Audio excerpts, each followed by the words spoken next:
എന്റെ സ്കൂളിൽ പഠിക്കുന്ന പെൺകുട്ടികളോട് ചോദിക്കട്ടെ, 50-60 വയസ്സുള്ള നിന്റെ ഉമ്മാന്റെ ശരീരത്ത് നിന്റെ വാപ്പയല്ലാതെ ഒരു മനുഷ്യനും ഇന്ന് വരെ തൊട്ടിട്ടില്ല മോള്.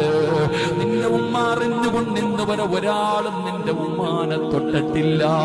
എന്നാ 18 വയസ്സുള്ള 20 വയസ്സുള്ള എന്റെ പൊന്നുമോള് സ്കൂളിൽ പോകുന്ന, കോളേജിൽ പോകുന്ന പേര് പറഞ്ഞിട്ട് കാമുകന്റെ കൂടെ പോയി റൂം എടുത്തിട്ട് വ്യഭിചരിച്ചിട്ട് ഫർദയും ധരിച്ച് വീട്ടിലേക്ക് കയറി വന്ന് ഉമ്മാനെ കെട്ടിപ്പിടിച്ചു സോപ്പിട്ടിട്ട് റൂമിന്റെ അകത്ത് കയറിയിട്ട് മൊബൈലെടുത്ത് കയ്യിൽ പിടിച്ചുകൊണ്ട് ചെയ്തതെല്ലാം ഇഷ്ടപ്പെട്ടടാ എന്ന് കാമുകനും മെസ്സേജ് എഴുതി കൊടുക്കുമ്പോ പൊന്നുമോളെ നിന്റെ മനസ്സിന്റെ ഉള്ളിലൊരു പേടിയില്ലാതെ പോയല്ലോ, ഭയമില്ലാതെ പോയല്ലോ, ചെയ്ത പാപത്തെ കുറിച്ച് ചിന്തയില്ലാതെ പോയല്ലോ.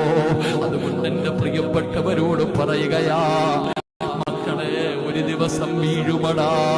എന്റെ ഉമ്മമാരോട് പറയുന്നു, എന്റെ സഹോദരിമാരോട് പറയുകയാ, പല നാൾ കള്ളി ഒരു നാൾ പിടിക്കപ്പെടും, പല നാൾ കള്ളൻ ഒരു നാൾ പിടിക്കപ്പെടും. വീഴുമടാ ചെറുപ്പക്കാരാ, വീഴുമടാ.